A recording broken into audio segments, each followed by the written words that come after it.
সৌরভ গঙ্গোপাধ্যায় নামটার সঙ্গে জড়িয়ে রয়েছে বাঙালিদের একটা আবেগ। টিম ইন্ডিয়ার কঠিন সময়ে ক্যাপ্টেন্সির দায়িত্ব সামলেছেন ফুল মার্কস নিয়ে।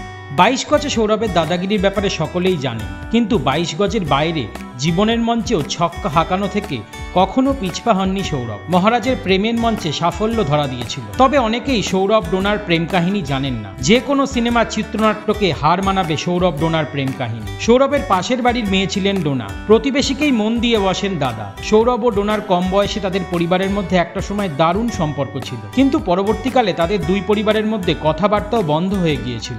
কিন্তু সেটা সৌরভ ডোনার প্রেম জীবনে বাধা তৈরি করতে পারেনি। একটা সময় স্কুলের বন্ধু বান্ধবদের সঙ্গে নিয়ে ডোনাকে ফলো করতেন সৌরভ। এক টক শোতে সেই কথা জানিয়েছিলেন সৌরভ। ডোনা এক সাক্ষাৎকারে জানিয়েছিলেন সৌরভ ব্যাডমিন্টন খেলতো এবং খেলার সময় শাটেলকক ডোনাদের বাড়িতে ঢুকে যেত। শাটেলকক ডোনাদের বাড়িতে এসে পড়লে তিনি সেটা সৌরভকে দেওয়ার সুযোগ পেতেন।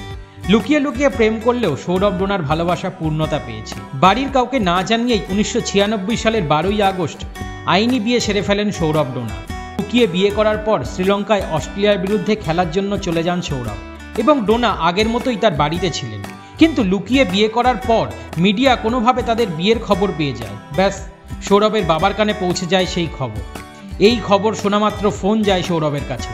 মহারাজ জানান বাড়ি ফিরে এই বিষয়ে কথা হবে। পরবর্তীকালে অবশ্য দুই পরিবারই তাদের বিয়ে মেনে নেয়। 1997 সালের 21শে ফেব্রুয়ারি দুই পরিবারের উপস্থিতিতে সমস্ত নিয়ম মেনে বিয়ে হয় সৌরভ ডোনার। 2001 সালের 3রা নভেম্বর তাদের একমাত্র সন্তান সানার জন্ম হয়।